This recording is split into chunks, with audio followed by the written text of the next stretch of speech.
Hoy arrancamos con el capítulo número 4 y realmente el capítulo va a estar muy bonito. Es un capítulo más de sentarse a reflexionar un poco sobre la idea del reposo del Señor como una promesa. Y claramente va a ser un capítulo de intersección del capítulo 3 hacia el capítulo 5, ya que nos vamos a ir alejando de la idea anteriormente expuesta para irnos adoptando a una idea nueva. No está lejos de lo que el expositor del libro de los Hebreos ha querido lograr, no para nada, sino que hay algo muy importante acá que él no puede pasar por alto, y entonces también eso nos va a preparar. Bueno, si ustedes me acompañan en el capítulo 4 del libro de Hebreos, vamos a darle lectura, como popularmente lo hemos estado haciendo en cada una de nuestras clases, y así vamos a poder, ¿cómo se llama?, establecer el inicio de la clase. Capítulo 4 del libro de Hebreos, versículo 1 en adelante, dice así: Por tanto, temamos, no sea que permaneciendo aún la promesa de entrar en su reposo, alguno de vosotros parezca no haberlo alcanzado, porque en verdad a nosotros se nos ha anunciado las buenas nuevas como también a ellos. Pero la palabra que ellos oyeron no les aprovechó por no ir acompañada por la fe en los que la oyeron. Porque los que hemos creído entramos en ese reposo, tal como Él lo ha dicho.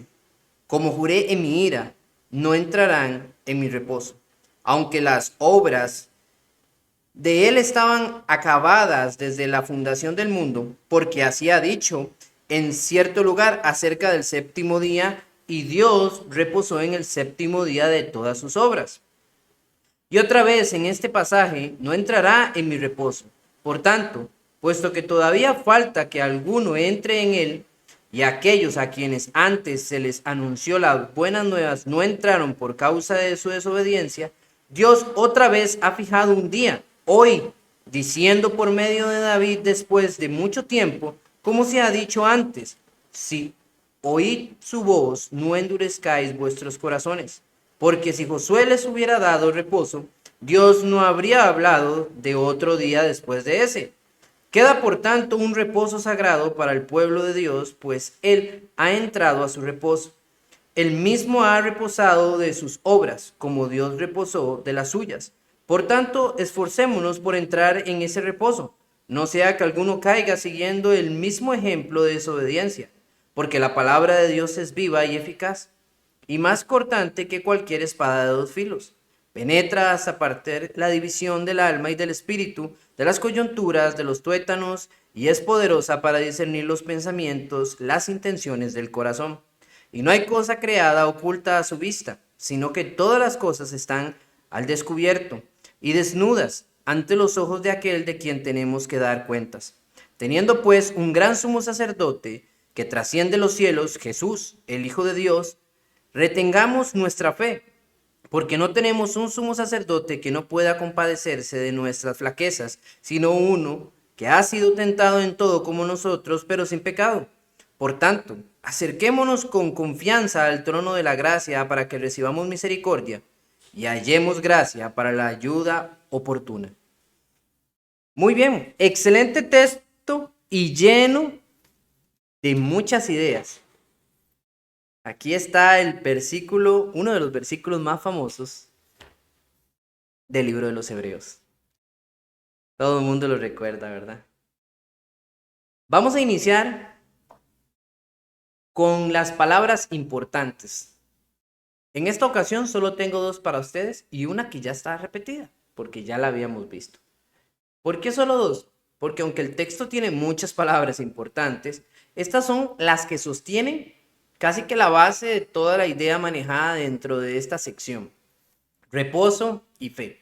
La palabra reposo, como lo dijimos anteriormente, catapausis, es reposar, es decir, viene de una palabra hebrea anteriormente que se traduce o se lleva como la idea de morada, un lugar donde usted puede sentirse tranquilo, un lugar donde usted reposa, el lugar donde usted llega básicamente a dormir, a descansar, el lugar seguro suyo. Es una idea de morada. Y esta palabra reposo va a ser muy utilizada totalmente en el texto, ahorita lo vamos a ver. La palabra fe, una palabra amplia de traducir en varias maneras. Dice así, es la persuasión, es decir, la credibilidad moral y convicción. Por ende, de verdad religiosa o la veracidad de Dios o de un maestro religioso. Específicamente la confianza en Cristo para la salvación. Es algo abstracto de la constancia en tal profesión. Por extensión, el sistema de verdad religioso, o sea, el Evangelio, en sí mismo se traduce como fe, fidelidad, fiel y gracia. La palabra fe se ve en muchos textos alrededor de la Biblia, pero no en todas significa la misma cosa. Porque la palabra fe puede significar básicamente la creencia de una persona. Fe puede haber dado a entender la doctrina de una persona. Fe también puede hablar sobre la credibilidad de una persona y otras más por ahí que podemos denotar. Sin embargo, la base de lo que el autor va a utilizar acá está en Hebreos capítulo 11, que es lo que él está llamándole fe, y es aquella fe, sí, del índole religioso que nosotros tenemos, de creer en la existencia de un Dios creador y soberano. Esa es básicamente la mejor definición que le podemos dar ahorita a la palabra fe para no perder la línea. El autor va a hacer su explicación. Hebreos capítulo 11, versículo 1 dice, es pues la fe la certeza de lo que se espera y la convicción de lo que no se ve. Perfecto. Y él va a demostrar en una gama amplia de ejemplos todo esto. Sin embargo, cuando estemos allá, hablaremos más profundamente de esa palabra. Sin embargo, ahorita debemos de recalcarla porque nos va a asistir en el texto, va a ser pronunciada un par de veces, sin embargo, tiene una idea muy firme a causa de la frase el reposo. ¿Ok? Vamos entonces a ver 3 palabras claves que van a estar en el libro de Hebreos y que van a ser concluidas en el capítulo 11 de este mismo libro. ¿Qué quiero decir? Hay 3 ideas que plantea el autor o 3 palabras que él utiliza para hablar y desarrollar, de las cuales va a definir al final, casi el puro final de este libro, en el capítulo 11. Cuando estemos allá, vamos a ver la conclusión de estas ideas. Dice así, 3 conceptos claves del todo el libro: el creador, fe y lugar de reposo. Son 3 cosas que ha ido manejando y que desde aquí ya se ven más fuertes, que ahora va a anunciar en este capítulo y que las vamos a ver respondidas nada más hasta allá en el capítulo 11. Es simple. Todavía no tenemos la definición de eso, pero debemos de saber que desde aquí parte una idea en cada una de ellas. Muy bien, la primera sección van a ser desde el versículo 1 hasta el versículo 3, pero a la media del versículo. Perdón porque ahí me salieron, parece que dice 31-2. En realidad era más pequeño, pero a la hora de acomodar la viñeta no sé por qué se me le amplió el tamaño. Era pequeñito, que aparecía el 1-2. Muy bien. Pero es básicamente la idea es hasta el versículo 3, la mitad del versículo 3. La exhortación a entrar en el reposo. Como leíamos anteriormente, el autor dice lo siguiente: por tanto, temamos, no sea que permaneciendo aún la promesa de entrar en su reposo, alguno de vosotros parezca no haberlo alcanzado. Qué duro suena la entrada del autor del libro de los Hebreos, suena durísimo esa entrada inicial al texto con esta expresión, por tanto, temamos. El autor ha utilizado esta referencia en un par de ocasiones, en el capítulo 2, versículo 1, no sé si ustedes se acuerdan como decía, por tanto, debemos de prestar mucha mayor atención al regaño. Y después en el capítulo 3, versículo 1, también dice así, por tanto, hermanos, santos, partícipes del llamamiento celestial. Y ahora, en el capítulo 4, por tanto, temamos. Así que si por casualidad hubiera una pregunta para examen que dijera, ¿verdad? ¿Dónde repite el regaño? Ya ustedes saben que es el capítulo 2, capítulo 3 y capítulo 4. No sé cómo se desarrolla esa pregunta, pero ustedes saben que en esos 3 capítulos se desarrolla una exhortación de parte del autor del libro de los Hebreos. Muy bien, la frase es intimidante. Mucha gente a veces dice, wow, pero es que no hay que temerle a Dios. Yo sinceramente, no creo que esa sea una respuesta correcta. Lo que pasa es que el miedo a veces se ha colocado como un factor que no es bueno o un factor que limita el poder ver a Dios como un Dios de amor y no es exactamente algo correcto. Todo lo contrario, no quiere decir que porque temamos a Dios no significa que Dios no sea un Dios de amor. Sin embargo, muchas personas quieren decir, no, es que es tenerle respeto. Sí, sí, pero no exactamente. Recuerden lo que dice nuestro Señor Jesucristo, no temáis al que puede dañar el cuerpo, sino temed a quien que puede a tomar tu alma y arrojarla al mismo infierno. Y la palabra es clara, es temor. Temor es aquella sensación que a usted le causa al saber que usted puede ser reprendido por un ente. Ahora, el miedo no es una significativa negativa dentro de la vida de las personas en todos los casos. Debo de aclarar, porque si es una persona que nunca hace nada por miedo, eventualmente eso va a estar mal. Sino que digo que el miedo como una circunstancia de advertencia produce en nosotros un efecto positivo. Si usted llega a alguna casa y dice, cuidado, perro bravo, muy posiblemente usted no pase fácilmente o no pase tan rápido y se evite un daño de un animal. O peligro, piso mojado, va a evitar que usted se caiga si usted nota esa advertencia, tiene miedo a pasar porque se puede caer, etcétera, etcétera. Entonces, el miedo como una llamada de alerta es algo muy positivo dentro de la mente del ser humano. Y el autor lo coloca, dice, por tanto temamos. Ahora, él da una referencia del por qué ese temor.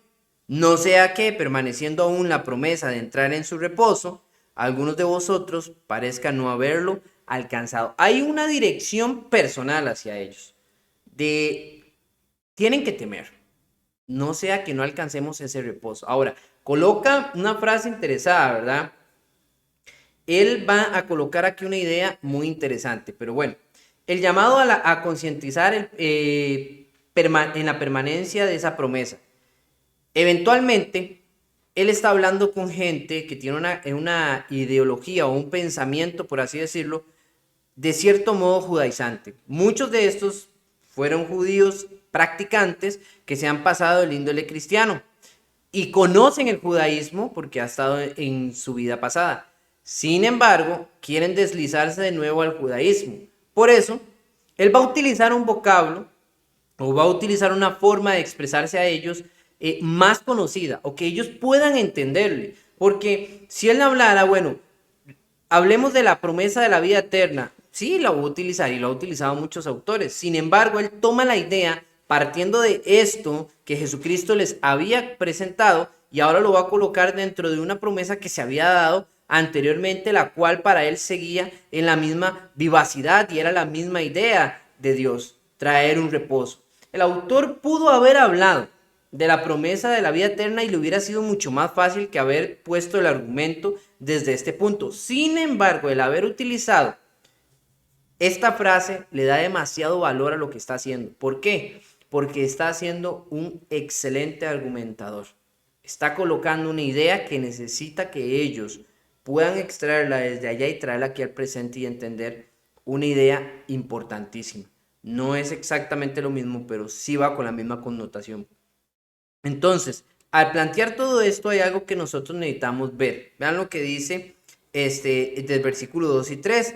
Porque en verdad a nosotros se nos ha anunciado la buena nueva, como también a ellos. Pero la palabra que ellos oyeron no les aprovechó por no ir acompañada de fe. ¡Ay, qué belleza! Por los que la oyeron. Porque los que hemos creído entramos en ese reposo tal como él ha dicho. ¿Cuál está la diferencia? Bueno, él va a colocar dos parámetros. Los de la antigüedad, a los que se le hizo la promesa, los de la antigüedad, de los que vieron las maravillas de Dios, va a colocar los de la actualidad, los que también se les ha dado promesa, los de la actualidad, quienes también han visto las maravillas de Dios. Dos parámetros.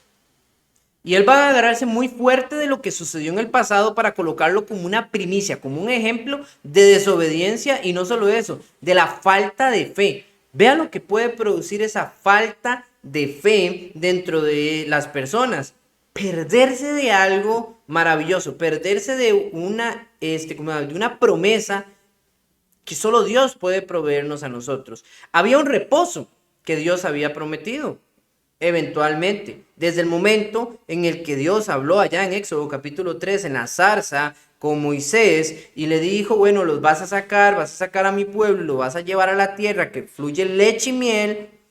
Es ahí donde hay un detalle, una gran promesa, y eventualmente hubieron 40 años desde esa salida, una caminata fúnebre increíblemente larga. ¿Por causa de qué? De la misma desobediencia del pueblo. Porque como Moisés había tardado en el monte mientras Dios le estaba dando las 2 tablas de los 10 mandamientos, el pueblo comenzó a pervertirse y alejó su corazón de Dios.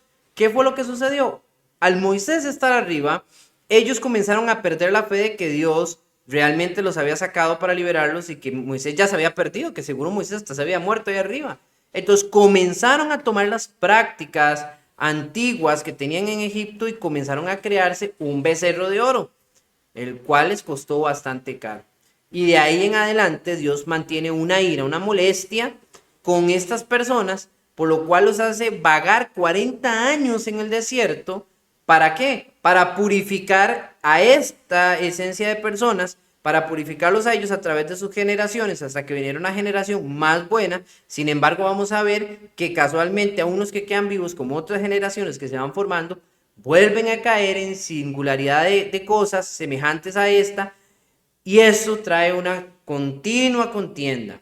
Hasta el final de Deuteronomio, donde Moisés hace una clara afirmación de lo que iba a suceder y planteó las bases de si ustedes se arrepienten de las cosas que harán en el futuro al entrar a la tierra prometida, ojo, la promesa en teoría, ustedes van a poder seguir adelante. Pero si ustedes continúan en el camino del mal, si ustedes continúan en todo esto, van a fracasar. Dios los va a hacer caer en manos de un pueblo, Dios los va a abolir, los va a destruir, y eventualmente esto pasa con Babilonia. Pero bueno, eso es la parte, la sección que estará llevando a cabo nuestro hermano Byron con ustedes más adelante, si no es que ya llegó ahí. El punto es aquí de que él plantea el ejemplo de algo muy conocido por ellos. Es esa travesía que el pueblo ya había tenido, ese tiempo de conflicto, de prueba, donde salieron reprobados a causa de su falta o poca fe, y lo cual va a traer una gran consecuencia. Muy bien, vamos a continuar. Vamos a ir por la sección del capítulo 4, que iba del versículo 3, ¿verdad? La segunda parte, al versículo 11. Así que ahí me disculpan, se ve mal la viñeta, pero es que no sé por qué me la modificó de esa manera. Yo la había colocado de otra manera. Muy bien, dice así. Vamos de nuevo desde el 3 para entender por qué la diferencia. Porque los que hemos creído entramos en ese reposo tal como él ha dicho. Como juré en mi ira, no entrarán en mi reposo. Muy bien. Hasta ahí él lleva la parte de hablar del Salmo 95, el salmo que hablamos la semana pasada, que tenía la base de todo el capítulo 3, desde el versículo 8, ¿verdad?, hasta el versículo 13. Un salmo pequeño, pero amplio en conocimiento y muchas cosas importantes que ya hemos hablado de ello, lo cual reflejaba una idea de no ser incrédulos, sino de obedecer y no poner nuestros corazones duros. ¿Por qué repito esto? Porque lo que viene sigue aún en esa idea. Él no se ha alejado de su pensamiento. Vean lo que dice la siguiente parte. Aunque las obras de él estaban acabadas desde la fundación del mundo, porque así ha dicho en cierto lugar acerca del séptimo día. Y Dios reposó el séptimo día de todas sus obras. Y otra vez, en este pasaje, no entrarán en mi reposo. Sigue aludiendo a la idea de lo que ya el capítulo pasado también ha hablado. Es que él no ha dejado el punto. Entonces, ¿qué sucede acá? Ahora él está planteando algo que tiene que ver con el tiempo de la creación. Y habla sobre el día de lo que Dios reposó. Dato interesante, quiero que me acompañen a Génesis capítulo 1. Vamos a ir hasta el versículo 31 para entender la idea general de esto. Hay muchas personas que a veces llegan y dicen, bueno, es que ¿en cuántos días Dios creó la tierra? En 7 días. pregunta para examen, si les pongo en cuántos días creó Dios la tierra, ustedes me ponen 7 días y la van a tener mala. ¿Por qué? Por lo siguiente, vean. Dice así el versículo 31 del capítulo 1 de Génesis. Y vio Dios y vio Dios todo lo que había hecho, y he aquí que era bueno en gran manera. Y fue la tarde y la mañana del día sexto. Todo lo que Dios había hecho, o sea, ya como una obra total, era bueno en gran manera. Y fue la tarde y la mañana del día sexto. Porque Dios acabó toda la obra, tanto de los cielos como de la tierra, en 6 días. 6 días, no 7, 6. Vea el capítulo 2 y versículo 1 en adelante, sigue diciendo.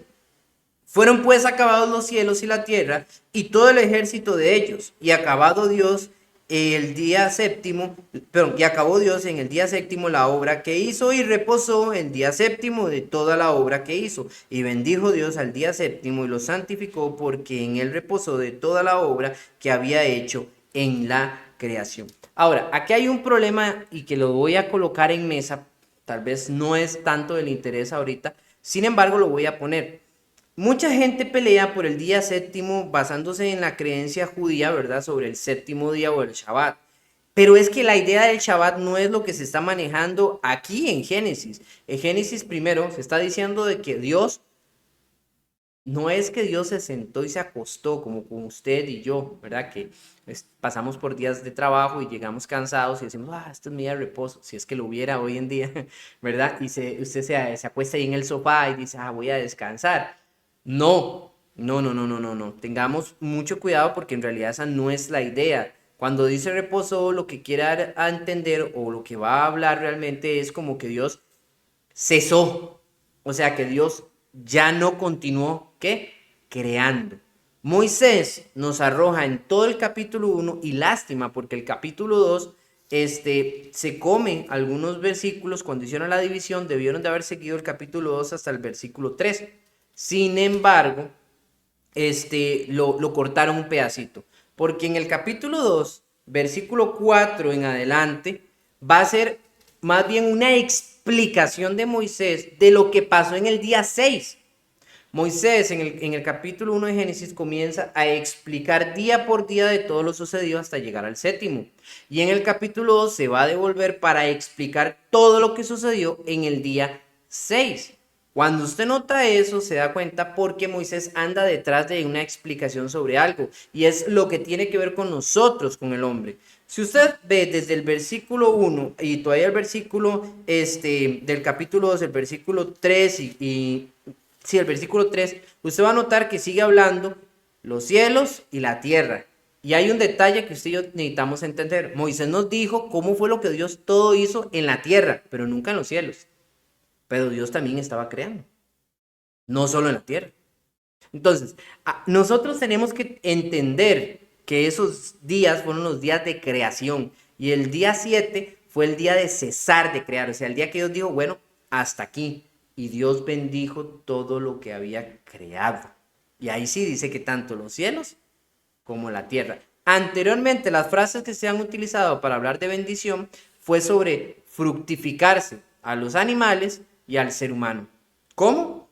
En fin, sí, hablemos así de la manera de reproducirnos como especie todos para poder llenar la tierra. Sin embargo, vemos que después Dios, al final de su obra, en el día séptimo, bendice todo lo que había ya hecho hasta el día 6. Muy bien, de aquí parte muchas cosas. Voy a dejarles un dato curioso. Hay un pensamiento, llamémoslo satánico, tal vez puede referirse así. Hay personas que enseñan que hubieron 8 días. Hay personas que enseñan que hubieron 8 días y ellos dicen que el octavo día es el día del pecado, que es el capítulo 3. Pero eso es inadecuado. O sea, Dios formó una semana de 7 días para nosotros y nos limitó a ella. Y después de 7 días vuelve a empezar. Sin embargo, hay una creencia de personas que creen en el octavo día y llevan una consecuente a, ¿cómo se llama? a pensar de que el día 8, ya después no lo contaron porque el día 8 fue el día en el que el diablo le arruinó toda la obra a Dios. Óigase, sí, así como ustedes lo oyen, le arruinó toda la obra a Dios. Si no me cree, vea, hay ejemplos de eso. No me atrevería a decir qué cantante porque esto va a quedar en YouTube y no quiero que, ¿cómo se llama?, esté ahí. Pero búsquese usted canción El Octavo Día y ahí, cuando usted vea la canción del Octavo Día, va a ver una artista famosa y se va a dar cuenta qué clase de canción hizo y se va a dar cuenta usted hacia dónde está el pensamiento de esta persona. Se los dejo como tarea nada más educativa para ustedes. Muy bien. De ahí entonces plantea una idea sobre esto. Dios creó todo. Cuando usted va a Éxodo capítulo 20 versículo 11, Moisés aún reafirma esta idea. Permítame, después de que Dios entrega los mandamientos por parte de Moisés, Moisés tiene una declaración importante, ¿verdad? Y él va a decir allá en el versículo 20, y Moisés respondió al pueblo, no temáis, pero vamos a ver, Éxodo 20, ¿sí? Versículo 11, perdón, lo que dice, porque en 6 días hizo Jehová los cielos y la tierra, el mar y todas las cosas que en ellos hay, y reposó en el séptimo día, por tanto Jehová bendijo el día de reposo y lo santificó. Lo mismo expresa todavía Moisés. En 6 días fue Dios el que creó todo, y el séptimo reposó. Ahora, desde aquí se maneja la idea de un reposo, ¿ok? Y es importante que nosotros entendamos eso. Por tanto, Dios no crea nuevas tierras a partir de acá. Si Dios cesó y después de eso dejó de crear, ¿cómo es que algunos llegan y dicen, bueno, como Dios dice que van a haber cielos nuevos y tierras nuevas, entonces Dios nos va a crear un nuevo planeta? Pero si dice que ya Dios lo creó, o sea que Dios ahí cesó de crear, o sea, literalmente ya Dios dice, ya al decir Dios reposó, quiere decir que Dios dejó de crear.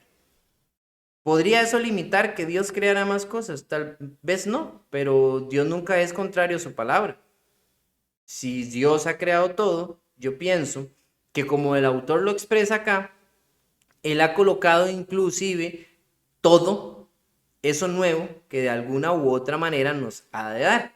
Por tanto, si Dios tiene desde el principio el lugar nuevo para nosotros, o sea, si Dios creó todo hasta el lugar que nos daría nuevo, entonces, ¿dónde estaría ese lugar? Me encanta recordar a nuestro Señor Jesucristo cuando Él dice, ¿verdad? En la casa de mi Padre muchas moradas hay. Voy a preparar los lugares. Tenemos que entender que el reposo que el Señor promete y del que el autor quiere hablar o quiere expresar a ellos, no está hablando de una tierra, no está hablando de un lugar físico aquí en este planeta, sino está hablando de un lugar celestial. Y la argumentación de eso finaliza en el capítulo 11 de Hebreos, versículo 13 y 15, que leímos la semana pasada, pero vamos a tenerlo que volver a leer. ¿Por qué? Porque yo quiero que no nos quedemos con la idea, sino que terminemos la conclusión de todo esto. Dice, versículo 13 del capítulo 11. Todos estos murieron en fe, sin haber recibido las promesas, pero habiéndolas visto y aceptado con gusto, desde lejos, confesando que eran extranjeros y peregrinos sobre la tierra, porque los que dicen tales cosas claramente dan a entender que buscaban una patria propia. Y si en verdad hubieran estado pensando en aquella patria de donde salieron, habrían tenido oportunidad de volver. Pero en realidad anhelaban una patria mejor, es decir, celestial, por lo cual Dios no se avergüenza de ser llamado Dios de ellos, pues les ha preparado una ciudad. Qué belleza, hermanos. Si estuvieran pensando, hermanos, en algo físico, pero no era así. Hablando de Abraham, Isaac y Jacob, los nombres más utilizados. Recuérdense en capítulo 1 por qué dijimos o por qué fuimos a la idea de ellos. Por estas mismas razones, porque Él los va a tomar como ese principio. Cuando usted y yo tomamos eso, vemos cómo Abraham, aunque fue obediente y fue llamado el padre de la fe, también entendemos un detalle. A él se le hizo una promesa la cual no alcanzó en esta tierra, porque esa promesa de ese reposo o de esa tierra no estaba afirmada acá. Hay una trascendental área donde iba a habitar él, una trascendental área donde el pueblo de Israel iba a ir a morar. Pero la idea de Dios es brindarles ese reposo, pero un reposo más grande. Ahora, el autor claramente les toma la idea general de la tierra prometida, donde no todos llegaron. Pero vea lo que sigue hablando más adelante. Vamos al versículo 6, donde continúa, ¿verdad? Y ahora coloca la figura del rey David. Dice, por tanto, puesto que todavía falta que alguno entre en él, y a aquellos a quienes antes se les anunció las buenas nuevas no entraron por causa de su desobediencia, Dios otra vez ha fijado un día, hoy, diciendo por medio de David después de mucho tiempo, como se había dicho antes, si hoy oís su voz, no endurezcáis vuestros corazones.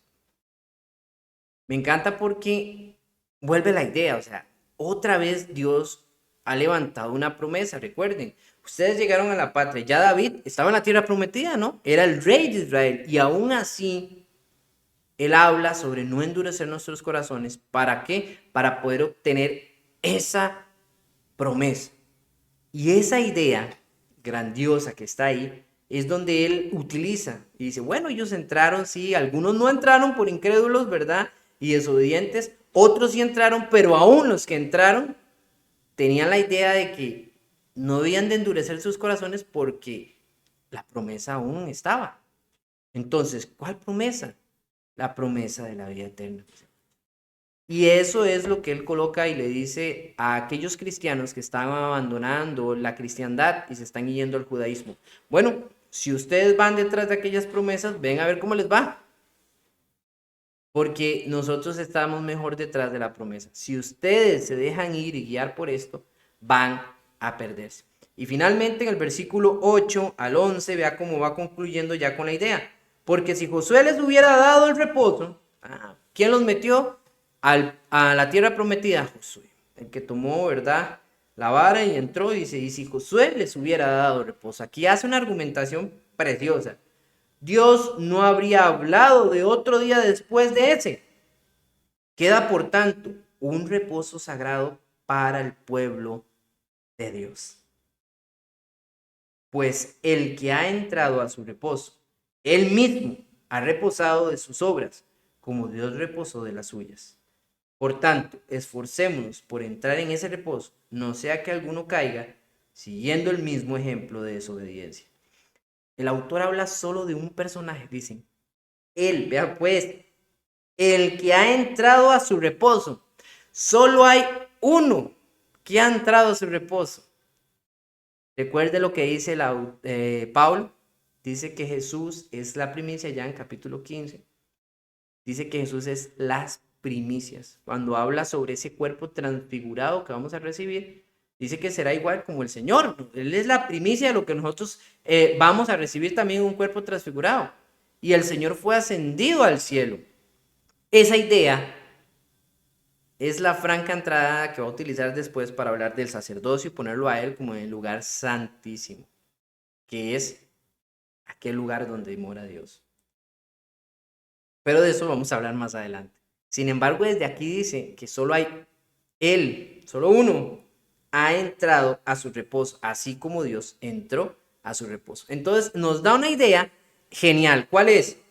Que cuando Dios terminó de crear, fue a un lugar a reposar, ¿ok? Cesó su obra, o sea, pero fue a ese lugar de reposo. ¿Y dónde es?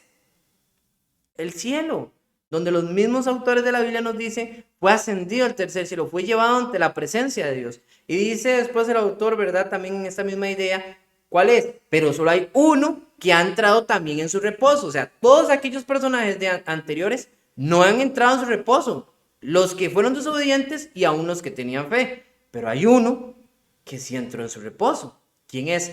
Jesús. No nos está dando el nombre, pero ahorita en el versículo 14 nos plantea el punto focal de todo esto. Ok, pasamos entonces a la sección que va desde el versículo 12 hasta el versículo 13. Es el poder de la palabra de Dios. Esta parte es hermosa. Básicamente no me quedaré mucho tiempo acá porque si no me voy a poner a predicar. ¿verdad? Este es un texto utilizado muchas veces y seguramente ustedes han escuchado muchas referencias alrededor de este texto por lo hermoso que es y no solo eso, sino la fluidez de conocimiento que tiene que hay en él, que alberga en él. Muy bien. He puesto para ustedes en pizarra 5 cosas de lo que describe que es, pero en la que se manifiesta el poder de la palabra de Dios. La primera dice que es viva. La segunda dice que es eficaz. La tercera dice que es cortante. La cuarta dice que es penetrante, ¿verdad? Y la quinta, que ella discierne. Entonces, la palabra de Dios es viva, no es como que literalmente el libro, ¿verdad? Se va caminando y toma vida propia, sino que la frase viva quiere reflejar de que la esencia misma de Dios está en sus palabras. La palabra de Dios es tan poderosa que cuando usted va a Génesis capítulo 1, usted va a ver que todos los días de la creación fueron hechos por la misma expresión de Dios al decir, sea la luz. Una ordenanza y la luz fue, etcétera, etcétera. Va a estar sucediendo en todos los días, excepto en el momento que se toma el tiempo para crear al hombre, ¿verdad? Él lo crea del barro y dice que a él que le sopla aliento de vida. O sea, la vida viene y es emanada de Dios mismo y por ende su palabra también tiene vida. Dato curioso del por qué a veces, ¿verdad? Leemos un versículo y decimos, mira, qué interesante, yo nunca había entendido esto aquí, nunca había visto esto aquí. Y podremos pasar por ahí 5 o 6 veces y a veces y vamos a estarle encontrando cosas nuevas. Y no es que sean nuevas, es que la palabra de Dios está creada tan maravillosamente que tiene una esencia de conocimiento increíble, increíble. Y está adaptada para nosotros de una manera tan abrumadora de que cada vez que usted oye a una persona hablar desde el frente del púlpito o que da un sermón, usted llega y oye esa palabra del Señor y las personas dicen, mira, pero es que esa persona está hablándome a mí. Y no específicamente es así, sino que la palabra de Dios está creada porque tiene todo un sentido de identificar el mal del hombre y tiene el sentido de purificar al hombre y tiene el sentido de llevarlo a cosas mejores. Por eso también es eficaz. ¿Por qué? Porque está construida de esa misma manera en la que ella va a demostrar el problema, pero nos va a demostrar también la solución y la guía continua. Es cortante. Mencionaba yo hace un tiempo atrás sobre esto, que la palabra de Dios tiene un atributo como la espada de doble filo, dice el autor. ¿Por qué? Porque una espada de doble filo es una espada que corta tanto en un sentido como en el otro. Y hay que entender que la espada de Dios, o sea, su palabra, puede cortar para bien o para mal. ¿Qué quiero decir cortar para bien o para mal? Bueno, corta para bien cuando comienza a quitarnos, ¿verdad? A literalmente partir de nosotros esas cosas que son malas, esas cosas que nos llevan a pecar. Para bien corta de ese modo, pero corta para mal cuando queremos rehusarnos a ello y cuando ella quiere cortar ese mal de nosotros, solo queremos aferrarnos a ese mal y entonces nos hacemos daño a nosotros mismos. Es como una forma alegórica de decirlo, hermanos. Usted tiene un cuchillo en su casa y usted el cuchillo lo puede usar como para matar, como para hacer comida.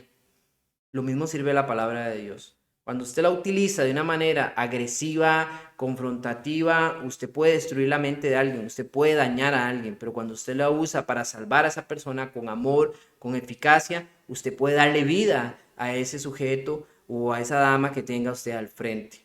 Así que hay que tener cuidado cómo se maneja la palabra de Dios porque es cortante.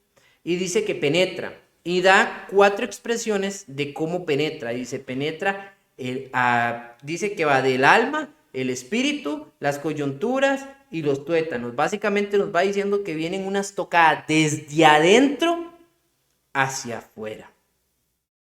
Es importante, hermanos, ver que hay 2 frases que hablan de un índole de nuestro ser espiritual y 2 frases que hablan de un índole de nuestro ser corpóreo. Ok, alma y espíritu para hablar de nosotros como ser espiritual y coyunturas y tuétanos para hablar de nosotros como personas. No vayan a quedarse en la idea de que las coyunturas y los tuétanos, porque mucha gente le da tanto énfasis a que esas palabras están ahí, pero no entienden que es solamente una expresión para hablar de la carne. Básicamente el autor está diciendo, o sea, la palabra de Dios penetra nuestra alma, nuestro espíritu y nuestro cuerpo, nuestra carne. Las tres cosas son lo que penetra. Y cuando usted y yo vemos eso y entendemos que nosotros los seres humanos somos tripartos y hay una esencia como tal, donde está la vida, nuestro espíritu, donde está nuestra forma consciente en el alma y donde está todo eso almacenado y cerrado y compactado para que no pueda salirse la carne, la cual también tiene deseos ambivalentes, usted y yo podemos ver que la palabra de Dios tiene el poder para penetrar todo eso, desde adentro hacia afuera. Y dice que discierne, o sea, ella revela, ella saca a conclusión, ella demuestra. Es como cuando usted tiene algo oculto y llega y le sacan la evidencia y le tomen, aquí está la evidencia, la presentan. Ella discierne eso que hay en usted y en mí. ¿Qué son? Los pensamientos y las intenciones. Qué gran forma de ver lo que es la palabra de Dios. Ella nos conoce, íntimamente nos conoce. Aunque usted y yo no hubiéramos nacido, nos conoce. Ya sabe cómo es el ser humano, ella sabe todo lo que hay en nosotros, nuestras debilidades. Cuando usted llega y piensa y dice, mira, pero para mí la debilidad es el hurto, a mí me gusta robar, no sé, tengo la manía de robar. Usted no es la única persona con eso, ni es la única vez que ha sucedido eso. Eso viene desde el principio. ¿Y por qué, hermano? Porque somos seres humanos y los seres humanos repetimos una y otra veces esos errores y esas cosas. No es lo correcto. Deberíamos dejar esas cadenas, esas ligaduras transcendentales, malévolas, que no nos han ayudado ni nos sirven para poder estar mejor delante de la presencia de Dios. Pero el Espíritu de Dios, conociendo esto, por eso ha creado perfectamente esa palabra para que pueda extraer y sacar de nosotros todas esas intenciones y pensamientos que están ahí. Ella nos revela y nos expone ante la presencia de Dios claramente. Dice versículo 13, para finalizar esta idea, y no hay cosa creada oculta a su vista, sino que todas las cosas están al descubierto y desnudas ante los ojos de aquel a quien tenemos que dar cuentas. Hoy casualmente, pero en esta semana casualmente estaba viendo un estudio y varias cosas, pero una persona argumentaba algo sobre la situación pecaminosa de nosotros los seres humanos y me agradó mucho porque utilizó una expresión bastante confrontativa y él decía, cuando el ser humano está pecando, pasa en una continua ansiedad y anda pensando que todo el mundo lo está siguiendo y lo está viendo. Dice, y siempre oculta el pecado y se excusa y miente o lo esconde, todo aquello para que nadie descubra en su sociedad cercana lo que él está haciendo mal. Sin embargo, se le olvida que alguien está arriba viéndolo claramente y sabiendo claramente lo que está haciendo. Tememos de aquellos que no pueden, que lo único que pueden, es matar el cuerpo, pero no tememos de aquel que puede agarrar el alma y arrojarla en el mismo infierno. Y eso, hermanos, es algo bastante fuerte para considerar. Dios conoce todo lo que hay en nosotros, bueno o malo. Muy bien, empieza la sección del 14 al 16. De aquí dará un nuevo auge a todo el capítulo 5 y 6 para poder presentar, ¿verdad?, lo que va a ser a Jesús como el sumo sacerdote. Leemos, teniendo pues un gran sumo sacerdote que trascendió los cielos, Jesús, el Hijo de Dios, retengamos nuestra fe. Si usted raya su Biblia, ojalá que sea así, coloque una línea, un puntito y hágalo así. Del versículo 14, coloque una línea al versículo 10. Conecte el versículo 10 con el versículo 14, donde dice, versículo 10, pues el que ha entrado a su reposo, él mismo ha reposado de sus obras como Dios reposó de todas las suyas. Y ahora conéctelo con el versículo 14. Teniendo pues un gran sumo sacerdote que trascendió los cielos, Jesús, el Hijo de Dios, retengamos nuestra fe. Esa es la conexión perfecta. El autor ha hecho una pausa en el versículo 12 y 13 para presentarnos a nosotros el poder de la palabra de Dios, pero no ha dejado la idea. No ha dejado la idea. Y la idea es esa. ¿Quién es el único que ha entrado en el reposo de Dios? Jesucristo. Él. Y Él es la figura del sumo sacerdote. Ya vamos a hablar un poco del sumo sacerdote en el tiempo que nos queda. Dice versículo 15, porque no tenemos un sumo sacerdote que no pueda compadecerse de nuestras flaquezas, sino uno que ha sido tentado en todo como nosotros, pero sin pecado.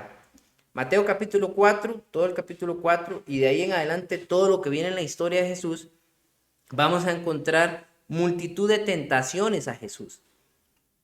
Mateo capítulo 4 nos habla sobre Satanás tentándolo directamente con tres cosas esenciales de la vida del ser humano. Después vamos a ver muchas veces a los fariseos, a los saduceos, y dice la palabra, y lo decían tentándole. Todo esto, hermanos, dice que ha sido y que él fue tentado de alguna u otra manera como un ser humano. Pero él no pecó, no cayó en esas tentaciones. Sin embargo, lo que es más importante de este versículo tiene que ver donde él es un sumo sacerdote que puede compadecerse. ¿Por qué? Porque el conocimiento de todas esas tentaciones le da a dar en sí, en carne propia, viva, la dificultad de ser un ser humano y también la autoridad para decir, sí se puede. Yo pude, ustedes pueden. Importantísimo. Pero él puede compadecerse porque él sabe qué es ese sufrimiento. Versículo 16. Podemos acercarnos con confianza a Dios. Dice, por tanto, acerquémonos con confianza al trono de gracia para que recibamos misericordia y hallemos gracia para la ayuda oportuna. Muy bien, no he explicado nada que tenga que ver con sumo sacerdote porque me he esperado llegar a esta última parte. Vamos a ir a Levíticos capítulo 16. En Levíticos capítulo 16 vamos a hablar del momento más importante, el momento más necesario del sumo sacerdote para el pueblo. Y es importante que conozcamos sobre este texto porque nosotros necesitamos alimentar nuestra mente. Vamos a hablar más del sumo sacerdote, pero en la siguiente clase ya lo vamos a tomar, lo vamos a explicar, vamos a hablar un poco más de él, de su vestidura, todo, vamos a hablar de ello, pero en esta ocasión solo vamos a hablar de la parte sacrificial, de cierto modo, que procedía en el día de la expiación. ¿Por qué? Porque el día de la expiación, la representación que hacía el sumo sacerdote de entrar al lugar santísimo y llevar aquel incienso, o que que representaba las oraciones de los santos y que hacía la limpieza del templo, hacía la limpieza de todo el lugar santo y hacía la limpieza del mismo lugar para sacrificar, hacía la limpieza de él mismo, hacía la limpieza de su familia y por ende expiaba los pecados del pueblo y por ende sacaban la maldad del pueblo. Es lo que significa todo el proceso que vivió Jesucristo en el Calvario hasta el día de su resurrección. Hay que entender esa pequeña parte que hace la gran diferencia.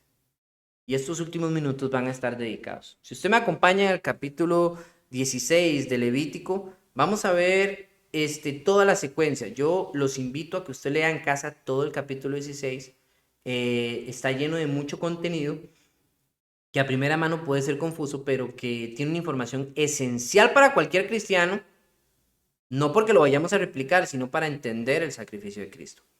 Habían 3 sacrificios en el día de la expiación. Se utilizaba un becerro, es el carnerito que ustedes ven ahí con unos cuernotes grandotes, y se utilizaba, disculpe, se utilizaba un macho cabrío, que es ese, ¿verdad?, con los cuernotes que usted ve ahí, y se utilizaban 2 becerros. Los becerros son esos toros, pero que no han llegado a ser ya toro adulto con sus cachotes, ya están grandecitos, pero ¿cómo se llama? Están jóvenes, bastante gorditos y buenos, que van a hacer un sacrificio, ¿ok? Número 1, tenían que traer un becerro para expiar al sumo sacerdote y a su familia. El sumo sacerdote, que era la representación del pueblo, era la representación literal aquí en la tierra de esa figura intercesora entre el pueblo y Dios, tenía que expiar por él mismo. ¿Por qué? Para los que no entienden la palabra expiar, básicamente es limpiarse, ¿verdad? Limpiarse de su mal, de sus errores delante de Dios.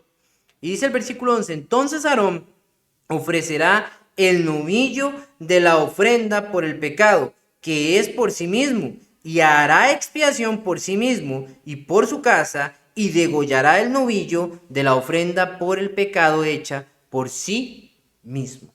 Jamás. Una vez me preguntaba una hermana con mucha inteligencia, hermano, pero una consulta, dice, si él ofrendaba, expiaba por sí mismo y entraba al lugar santo, ¿por qué morían algunos de ellos? Simple, porque eran hipócritas.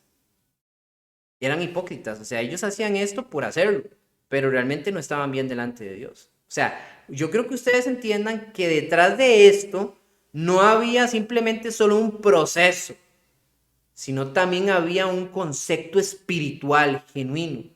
Es como cuando usted llega y toma la cena del Señor y le pasan el pan, usted agarra el pan y se lo traga, y usted pasa el jugo y se lo toma.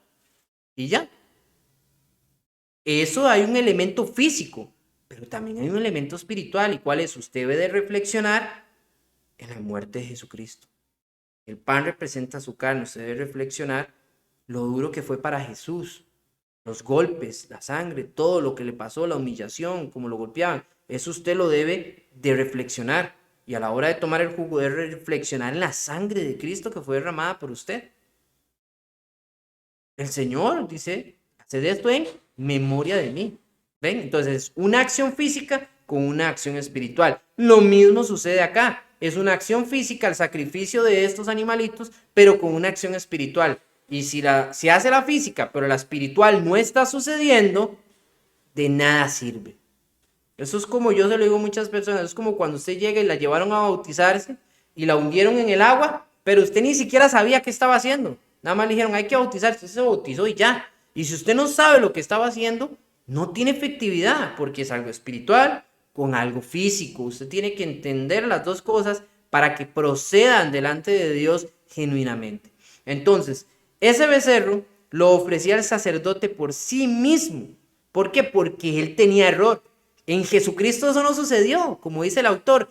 Él fue tentado en todo, pero sin pecado. Él no necesitaría ofrecer por sí mismo nada, porque él estaba limpio delante de Dios, sino que él mismo fue la ofrenda.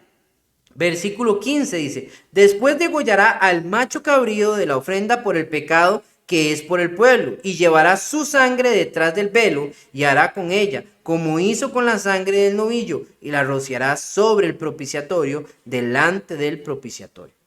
¿Qué es eso? Es llevar la sangre de aquel novillo que ha sacrificado por el perdón de los pecados del pueblo, ¿verdad? Por ese macho cabrío, y lo va a tomar y se lo lleva y lo colocaba detrás del velo, donde estaba el lugar santo ante la presencia. Es lo mismo que habla el autor del libro de Hebreos cuando él dice que él es aquel que fue al reposo de Dios. O sea, él se desangró, él acabó con la deuda del pecado, él mismo fue la expiación y llevó su ser al lugar santísimo. Él entró directamente ganado, merecido, totalmente para poder cumplir la función que utilizaba el sumo sacerdote aquí en la tierra. ¿Cuál es? Presentarse como intercesor entre Dios y el pueblo. Lo mismo hizo Jesucristo. Y el último, que es en el versículo 21, después Aarón pondrá ambas manos sobre la cabeza del macho cabrío y confesará sobre él todas las iniquidades de los hijos de Israel y todas sus transgresiones, todos sus pecados, y poniéndolo sobre la cabeza del macho cabrío, lo enviaré al desierto por medio de un hombre preparado para esto. El tercer animalito, se tomaba y él colocaba sus manos encima y Aarón confesaba todos los pecados del pueblo. Mucha gente decía, bueno, pero ¿cómo Aarón se sabía todos los pecados del pueblo? Era que todos se los iban a decir y él los apuntaba y los decía. No, eran cosas generales que Aarón sabía que el pueblo estaba haciendo, como cuando fornicaban, como cuando estaban robando, como cuando desafiaban a Dios, cuando no eran leales. Todas esas cosas generales que él sabía que el pueblo, no todos hacían, pero en generalidad había dentro del pueblo. ¿Por qué? Porque si decimos que no pecamos, estamos haciendo algo erróneo, dice Pedro, porque todos hemos pecado. Entonces, usted y yo tenemos que ser primero muy sinceros y saber que que nosotros todos tenemos pecados, ¿verdad? Y aunque nos hayamos hecho cristianos, no quiere decir que no cometamos pecados. No somos pecadores, no vivimos como pecadores, pero sí pecamos. Y para eso tenemos que un intercesor entre Dios y nosotros. Y porque lo tenemos porque hemos accedido a Él a través de las aguas del bautismo. Pero ¿qué pasaría con aquellas personas que no lo tienen? Ahí sería una problemática difícil. Porque, por ejemplo, todas las naciones circundantes alrededor de Israel creían algunos en Dios, sí, algunos incluso eran temerosos, no eran su Dios oficial, no, tenían muchos dioses, pero no tenían al sumo sacerdote que intercediera por ellos, o sea, estaban excluidos de esa gloria por completo. Lo mismo pasa con Jesucristo en la representación de esto. Ahora, en el ejemplo gráfico de este animalito al que se le imponían las manos, Aarón tenía que compadecerse del pueblo. ¿Qué quiero decir con compadecerse? Cuando él ponía esas manos, él tenía que llegar y decir, Señor, perdónanos porque el pueblo ha sido rebelde. Él tenía que literalmente ponerse en un sentir, en una relación única con el pueblo. Él tenía que dolerle lo que el pueblo hacía. Él tenía que sentirse parte de ellos y él tenía que exponer y plantear espiritualmente cuando hablaba eso delante de aquel animalito para de una vez soltarlo fuera del pueblo, para que el animal fuera al desierto y ahí muriera. Si su versión es Reina Valera 1960, va a decir Azael. Azael es una frase que se utiliza para representar el desierto. Algunos dicen que demonios, no crean eso, solamente es para representar el desierto. ¿Qué quiero decir con esto? Había que sacar esa presión del pecado, se le encomendaba al animal y se sacaba fuera. Lo mismo sucedió con Jesucristo. Jesucristo fue crucificado fuera del pueblo. Jesucristo fue llevado a un monte llamado la Gólgota, era una parte fuera del pueblo y ahí fue muerto. También eso sucede con Jesús. Estas tres cosas pasan con Jesús. Jesús es el animal sacrificado, el sumo sacerdote y también es la persona responsable de sacar el pecado. Todo era Jesús, claramente. Y lo hizo a cabalidad. Y no fue con un sacrificio animal, fue con su propio ser. Y eso es lo grandioso que se plantea. Porque teniendo la idea de esto que tenía que hacer el sumo sacerdote, cómo tenía que estar relacionado con el pueblo, es cuando entonces nuevamente yo y usted podemos acercarnos de nuevo al libro de Hebreos, vamos allá de nuevo, para poder leer finalmente otra vez ese trozo y poder leerlo de la manera correcta. ¿Qué quiero decir de la manera correcta? Ahora, pensando en la idea que tenía el sumo sacerdote, lo importante que era para el pueblo, y Dios libre, óigase, Dios libre ese sumo sacerdote, no llegara, donde entrara, aquellas campanas que se le guindaban no sonaran, ¡pum! Caía muerto por su pecado y acercarse a la presencia de Dios, era el único que podía hacer esto. El pueblo se perturbaba. ¿Por qué? Porque él primero hacía un sacrificio por él y entraba. Y después salía para hacer un sacrificio por el pueblo. Así que no sacrificaba por el pueblo si moría. Había solamente una perspectiva de tristeza para el pueblo si esto sucedía. Pero el autor dice en el versículo 14 en adelante, teniendo pues un gran sumo sacerdote que trascendió los cielos, Jesús, el Hijo de Dios, retengamos nuestra fe, hay más confianza en esto. Él no es un hombre más como aquellos. No, este es diferente, porque no tenemos un sumo sacerdote que no pueda compadecerse de nuestras flaquezas, sino uno que ha sido tentado en todo como nosotros, pero sin pecado. Y viene la idea, por tanto, acerquémonos confiadamente al trono de la gracia para que recibamos la misericordia y hallemos gracia para la ayuda oportuna. Él plantea ahí entonces acerquémonos para esa gente que estaba saliendo de la iglesia y volviendo al judaísmo, se están que alejando. No, no, no, no hagan esto, hermano. Más bien acerquémonos con confianza. Esto es mejor. Y a partir de aquí en adelante vamos a ver entonces la siguiente fase que se va a tratar de que Jesús es superior al sumo sacerdote. Pero lo vemos en la siguiente clase.